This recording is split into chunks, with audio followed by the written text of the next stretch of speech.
quiet Texas town, Julianne Gonzalez had a chance encounter with her first love, Aaron, reigniting feelings from their youth. After years apart, they were both finally free to explore their relationship. But everything changed on March 26, 2010, when Julie mysteriously disappeared. Julianne Gonzalez was a devoted mother whose life revolved around her young daughter Layla, living in Austin, Texas. She was known for her caring nature, reliability, and strong ties to her family and friends, including her boyfriend, Aaron, and her aunt, Dora. Julie's relationship with her estranged husband, George de la Cruz, however, was tumultuous and fraught with challenges. After the birth of their daughter, the couple struggled to maintain a healthy relationship, ultimately leading to their separation. Their marriage had been characterized by frequent arguments, emotional strain, and bouts of George's erratic behavior. Despite their arrangement, Julie attempted to co-parent amicably, but George's mental health issues complicated their interactions. He had a history of anxiety and had previously attempted to take his own life, which raised alarms for Julie and her family. On March 26, 2010, Julie visited George's home to pick up Layla, but ordinary witnesses later reported that Julie appeared distressed and acted erratically, prompting George to express concern about her state. It was later speculated that she may have been under the influence of substances during this visit,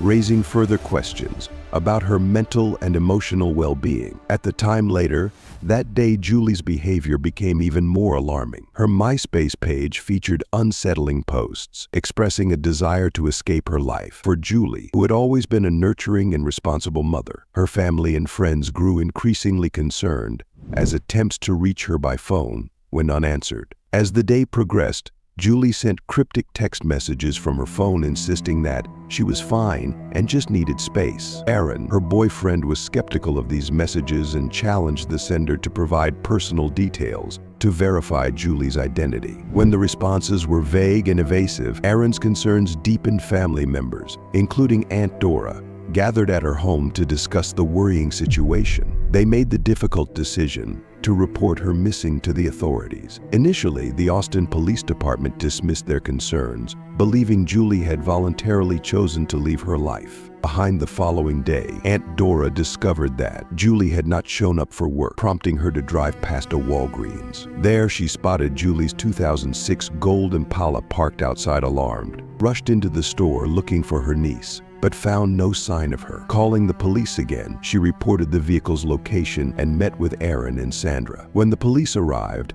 they found a handwritten love letter from Julie addressed to Aaron, contradicting the text sent from her phone. It raised red flags for investigators. After Julie vanished, George was spotted on surveillance footage using her debit card at a local Walmart. This discovery was concerning, and law enforcement seized his Xbox gaming console to search for digital evidence. The investigation took years as authorities combed through the device for any clue linking George to her disappearance. By 2013, 3 years after Julie has vanished, the investigators believed they had enough evidence to make an arrest. Julie disappeared. An obsessive gamer who played up to 18 hours a day had a conspicuous 20-hour gap in his gaming sessions before wireless expert Jim Cook confirmed this anomaly, which became a critical piece of evidence. Further investigation revealed that George took his gaming system to a friend's house. That day, Julie's cell phone was also pinging from the same location,